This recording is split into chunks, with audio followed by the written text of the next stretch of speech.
আসসালামু আলাইকুম এভরিওয়ান, আমি এমএইচডি নাইম এন্ড আপনারা দেখছেন রাইড রেভলিউশন বিডি। এতদিন আমরা ভাবতাম বাংলাদেশের জাতীয় স্পোর্টস বাইক মানে ইয়ামাহা R15। হয়তো মনে হয় এটাই একমাত্র প্রিমিয়াম অপশন, কিন্তু হঠাৎ বাজারে ঢুকে পড়লো এক নতুন challenger GPX demon GR 250R। আর এখানে গল্পটা অন্যরকম হয়ে গেল।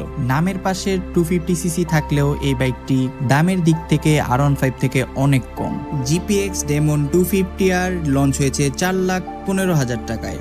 অন্যদিকে ইয়ামাহা R15 BS7 একেবারে হেভিওয়েট, যার দাম প্রায় 6,78,000 টাকা। মানে দামের গ্যাপে তুমি একটা সুজুকি জিক্সার 155 FI ABS কিনতে পারবে। এখন প্রশ্ন হচ্ছে, 7 লক্ষ টাকা দিয়ে একটা স্পোর্টস বাইক এবং একটা কমিউটার বাইক, নাকি শুধু R15M? জিনিসটা কম্পারেবলই না, বাট আপনাদের কমেন্টের কারণে আমি ভিডিওটা বানাচ্ছি। সো আজকের ভিডিওর টপিক হচ্ছে GPX demon 250R versus R15M BS7। সর্বপ্রথম কথা বলবো আমরা ডিজাইন আর বিল্ড কোয়ালিটি নিয়ে। ইয়ামাহা R15M এর ডিজাইন অনেক বেশি প্রিমিয়াম। এটি R1M এর ডিএনএ কপি করে আনা সেই modern fairing, aerodynamic flow, delta chassis box আর ফিট এন্ড ফিনিশের নিখুঁত। ব্র্যান্ড ভ্যালুতে এর প্রতিটা কাট আউট আর কালার কম্বিনেশন একদম ট্রেক রেডি ভাইব দেয়। অন্যদিকে GPX ডেমন 250R অনেকটা আক্রমণাত্মক লুক নিয়ে এসেছে। এতে রয়েছে sharp LED headlight, trellis frame আর বড়সড় ফুয়েল ট্যাঙ্ক। সব মিলে এটাকে রাস্তায় দাঁড় করালে আলাদা চোখে পড়ে। এটা দেখতে এতটাই সুন্দর যে বাংলাদেশের 90% বাইকার এটার ফ্যান, শুধুমাত্র এটার ডিজাইনের জন্য। ফিনিশিং এন্ড বিল্ড কোয়ালিটিও মোটামুটি অনেক ভালো, যদিও R15 এর মতো এতটা প্রিমিয়াম না হলেও মোটেও কম দামি ভাইব দেয় না। শুধু যদি ডিজাইনের কথা বলি তাহলে আমার কাছে GPX এগিয়ে থাকবে, বাট R15ও পিছিয়ে থাকবে না। কিন্তু পারফরমেন্স নিয়ে যদি কথা বলি তাহলে GPX এর রয়েছে 249cc লিকুইড কুলড ইঞ্জিন, যেটা প্রডিউস করতে পারে 29 bhp এর পাওয়ার এবং 23 নিউটন মিটার অফ টর্ক, যেটা অলরেডি রেকর্ড করা হয়েছে 180 কিলোমিটার প্রতি আওয়ারের একটা টপ স্পিড, যা থেকে আপনি মাইলেজ হিসাবে পেয়ে যাবেন 35 কিলোমিটার পার লিটার, যেটা 250cc হিসাবে মোটামুটি ভালো। অন্যদিকে ইয়ামাহা R15M BS7 এ আছে 155cc একটা VVA ইঞ্জিন, যেটা পাওয়ার প্রডিউস করতে পারে 18.1 bhp and 14.2 newton metre of torque, যেটার top speed 156 kilometre per hour stock অবস্থায়, এবং এটি থেকে একটা ম্যাসিভ মাইলেজ পেয়ে যাবেন 50 কিলোমিটার পার লিটার। 250cc হওয়ার কারণে GPX এখানে ক্লিয়ারলি উইনার পাওয়ারের দিক দিয়ে, কিন্তু R15M এর অবশ্যই তার সেগমেন্টের সর্বোচ্চ আউটপুট দেওয়ার চেষ্টা করে। ফিচারের দিক থেকে দুইটা বাইকই দারুণ, যেখানে ইয়ামাহা দিচ্ছে quick shifter, traction control, Y connect, BVA technology, premium finish এবং ডুয়েল চ্যানেল ABS।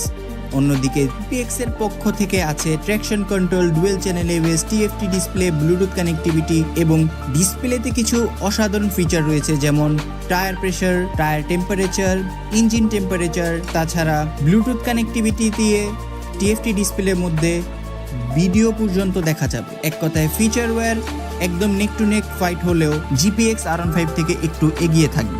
শুধু সিসির কথা যদি বাদ দেই তাহলে ইয়ামাহা এবং R15 এর ফিচার অনুযায়ী তেমন কোনো ডিফারেন্স নাই। কিন্তু এখানেই আসে সবচেয়ে বড় প্রশ্ন, ইয়ামাহা R15M এর দাম কেন এত বেশি, যেই দামের ডিফারেন্সে একটা সুজুকি জিক্সার 155 বাইক কিনা যাবে? প্রথম সমস্যা হচ্ছে ইয়ামাহা R15M বাংলাদেশে CKD কন্ডিশনে আসে না, মানে এই বাইকটা আমাদের দেশে লোকালি অ্যাসেম্বল করা হয় না।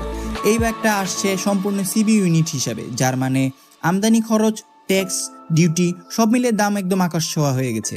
মানে হচ্ছে এই বাইকটা একদম কমপ্লিট প্যাকেট অবস্থায় আমাদের দেশে ইম্পোর্ট করা হয়, এবং এতে এই বাইকটার ট্যাক্স দেওয়া হয় 153%, যার কারণে এই বাইকটার দাম আকাশচুম্বী। তাছাড়া আরেকটা বিশাল ব্যাপার হচ্ছে ইয়ামাহা এর ব্র্যান্ড ভ্যালু। R সিরিজ নামটা শোনার সাথে সাথে অনেকের চোখ চকচক করে ওঠে, আর সেই ব্র্যান্ড ভ্যালুর দিক চিন্তা করে আমাদের ইমোশন নিয়ে তারা এর দামটা বাড়িয়ে দেয়। কিন্তু একবার ভেবে দেখেন, যদি ইয়ামাহা R15M বাংলাদেশে CKD কন্ডিশনে অ্যাসেম্বল হতো তাহলে এর দাম 4 লাখ টাকার কাছাকাছি থাকতো। সেই ক্ষেত্রে GPX ডেমন 250R আর R15M এর লড়াই অনেক কাছাকাছি হতো।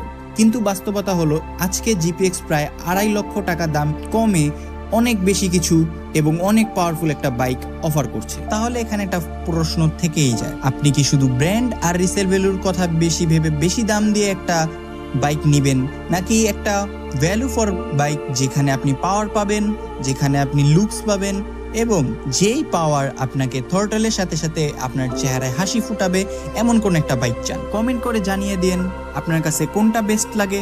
যদি আমার কথা বলি তাহলে আমি বলবো অবশ্যই জিপিএক্স বেস্ট। যেহেতু ভিডিওটা এই পর্যন্ত দেখেছেন তাহলে আমার ভিডিওটা আপনাদের কাছে ভালো লেগেছে। যদি আসলেই ভালো লেগে থাকে তাহলে আমার চ্যানেলটা সাবস্ক্রাইব করুন, যাতে আমি খুব দ্রুত মনিটাইজেশনটা অন করতে পারি এবং মনিটাইজেশন অন করে যেন আমি আমার ফার্স্ট বাইক কিনতে পারি। আর হ্যাঁ, একটা প্রশ্ন রেখেই যাই, আপনি কি চান জিপিএক্স ডেমন 250R এর সাথে আমাদের দেশের পাওয়ার মেশিন সুজুকি GSX-R 150 এর সাথে হেড টু হেড কম্পারিজন করি? কারণ অনেকের মতে আসল প্রতিদ্বন্দ্বী ইয়ামাহা না, এখানে সুজুকি। তাহলে কমেন্ট করে জানান পরের ভিডিওতে কি আমি জিপিএক্স ভার্সেস GSX-R এর ভিডিও বানাবো কিনা। সো দেখা হবে নেক্সট ভিডিওতে। ততদিন পর্যন্ত ভালো থাকবেন, সুস্থ থাকবেন, আল্লাহ হাফেজ এবং অলওয়েজ ওয়্যার এ হেলমেট।